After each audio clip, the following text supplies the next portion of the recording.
शालेय विद्यार्थ्यांना पंतप्रधान पोषण शक्ती निर्माण योजनेनुसार शालेय पोषण आहार दिला जातो।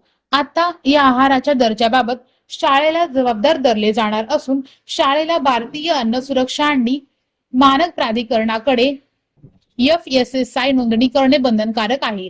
7 दिवसात याचे प्रमाणपत्र मिळणार आहे।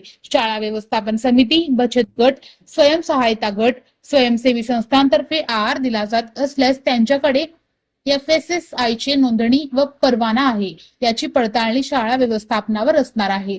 अन्न व औषध प्रशासनाने याबाबत स्पष्ट निर्देश दिले आहेत।